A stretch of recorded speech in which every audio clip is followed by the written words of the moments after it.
दुनिया का सबसे कॉम्पिटिटिव कॉरपोरेट टैक्स है और फेसलेस टैक्स सिस्टम भी है। जिस भारत में दस्तावेजों में, कागजों में, कानूनों में उलझाना ब्यूरोक्रेसी की पहचान माना जाता था, वहीं आज ease of doing business rank में बड़ी छलांग लगा रहा है। जहां सालों तक श्रमिकों को, उद्योगों को सैकड़ों कानूनों के जाल में उलझाए रखा गया, वहीं आज दर्जनों श्रम कानून 4 लेबर कोड्स में समा चुके हैं। जहां कभी कृषि को सिर्फ गुजारे का माध्यम माना जाता था, वहीं अब कृषि में ऐतिहासिक रिफॉर्म्स के जरिए भारतीय किसानों के देश विदेश के मार्केट से सीधे जोड़ने का प्रयास हो रहा है। इन्हीं सब प्रयासों का नतीजा है कि आज भारत में रिकॉर्ड एफडीआई भी आ रहा है और एफपीआई में भी नए रिकॉर्ड बन रहे हैं। आज देश का फॉरेक्स रिजर्व यह भी ऑल टाइम हाई लेवल पर पहुंचा हुआ है।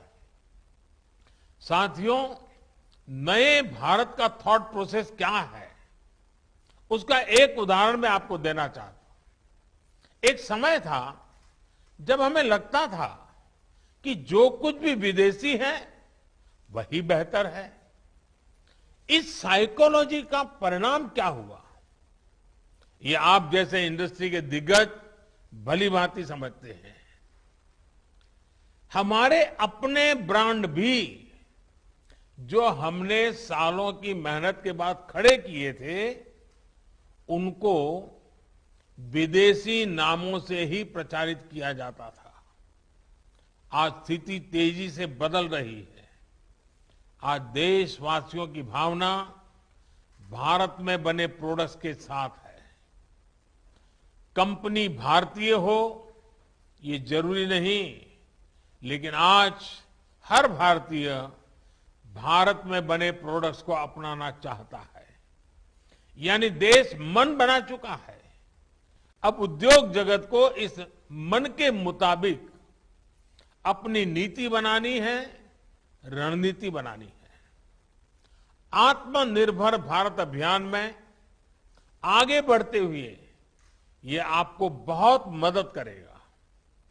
दूसरा एक फैक्टर है जिस पर भी आपको ध्यान देना चाहिए, ये है भारतवासियों का बढ़ता हुआ आत्मविश्वास। इस आत्मविश्वास को हम हर सेक्टर में देख रहे हैं। अभी हाल ही आपने ओलंपिक्स के मैदान में इसे अनुभव किया है।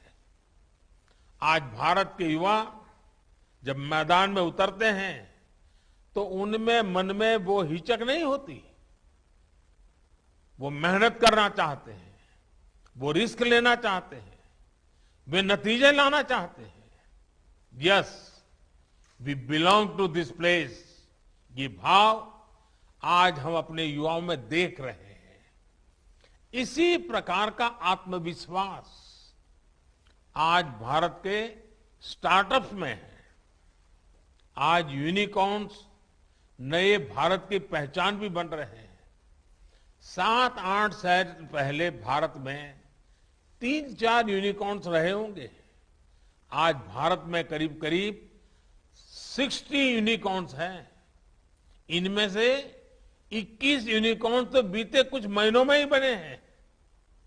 और ये बात आपने भी नोट की होगी कि यूनिकॉर्न्स अलग अलग सेक्टर में आ रहे हैं। हेल्थ टेक, सोशल कॉमर्स में यूनिकॉर्न्स का बनना ये संकेत दे रहा है कि भारत में हर स्तर पर कितना बदलाव हो रहा है। बिजनेस में रिस्क लेने की प्रवृत्ति, अपने सामर्थ्य पर भरोसा करने की प्रवृत्ति लगातार बढ़ रही है। इतनी बड़ी महामारी में भी हमारे स्टार्टअप्स के एम्बिशंस बुलंदियों पर है। इन्वेस्टर की ओर से भी इंडियन स्टार्टअप्स के लिए रिकॉर्ड रिस्पांस देखने को मिला है। स्टार्टअप्स की रिकॉर्ड लिस्टिंग भारतीय कंपनियां और भारतीय मार्केट के लिए एक नए युग की शुरुआत है। ये इस बात का भी एक और सबूत है कि भारत के पास ग्रोथ के असाधारण अवसर उपलब्ध है